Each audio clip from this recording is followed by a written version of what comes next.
Hi, പുതിയൊരു വീഡിയോയിലേക്ക് സ്വാഗതം. ഈ വീഡിയോ ഹൈറസിനെ കുറിച്ച് തന്നെയാണ്.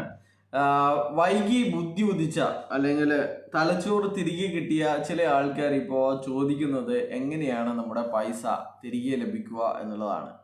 പൈസ തിരികെ ലഭിക്കാൻ പുതുതായിട്ടുള്ള മാർഗങ്ങളൊന്നുമില്ല, പഴയ മാർഗം തന്നെയാണ്. നിങ്ങൾ കേസ് കൊടുക്കുക, അതിൻ്റെ കോപ്പി എടുത്തിട്ട് ക്രൈം ബ്രാഞ്ചിൽ, അതുപോലെ തന്നെ അതിൻ്റെ കോപ്പി ഡിസ്ട്രിക്ട് കളക്ടർക്ക് അയച്ചു കൊടുക്കുക എന്നുള്ള കാര്യങ്ങൾ തന്നെയാണ് ഉള്ളത്. അപ്പോൾ പിന്നെയുള്ള സംശയം എന്ന് വെച്ച് കഴിഞ്ഞാൽ ഞാൻ കോഴിക്കോടാണ്, ഞാൻ മലപ്പുറത്താണ്, ഞാൻ എറണാകുളത്താണ്, ഞാൻ തിരുവനന്തപുരത്താണ്, ഞാൻ കാസർഗോഡാണ്, ക്രൈം ബ്രാഞ്ച് നമ്മളെ മൊഴിയെടുക്കാൻ വേണ്ടി നമ്മളെ തേടി വരുമോ എന്നൊക്കെയുള്ളതാണ്. നമുക്ക് തൃശ്ശൂർ പോവാതെ എന്തെങ്കിലും വഴിയുണ്ടോ എന്നുള്ളതാണ്.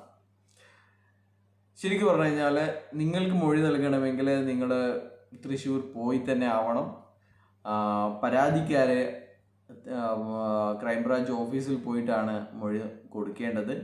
രണ്ടാമതായിട്ട് പ്രതികളായി വരുന്നവർ എന്തായാലും അവർ ക്രൈംബ്രാഞ്ച് ഓഫീസിൽ പോയി മൊഴി കൊടുക്കാൻ തയ്യാറാവില്ല. അവർക്ക് വിളിപ്പിച്ചു കഴിഞ്ഞാലും അവർ പോവാറില്ല എന്നുള്ളതാണ്.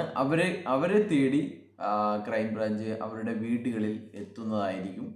അല്ലാതെ പരാതിയുള്ളവർ അത് ക്രൈംബ്രാഞ്ചിൽ പോയി തന്നെ മൊഴി കൊടുക്കേണ്ടി വരും. അപ്പോൾ ഇതാണ് അപ്ഡേറ്റ്സ്. ഇത് എല്ലാവർക്കുമായിട്ട് ഷെയർ ചെയ്യുന്ന ഒരു കാര്യമാണ്. അപ്പോൾ നിങ്ങൾക്ക് പണം തിരികെ വേണമെങ്കിൽ ഇത് മാത്രമാണ് വഴി എന്നുള്ളത് മനസ്സിലാക്കിയതിന് നന്ദി.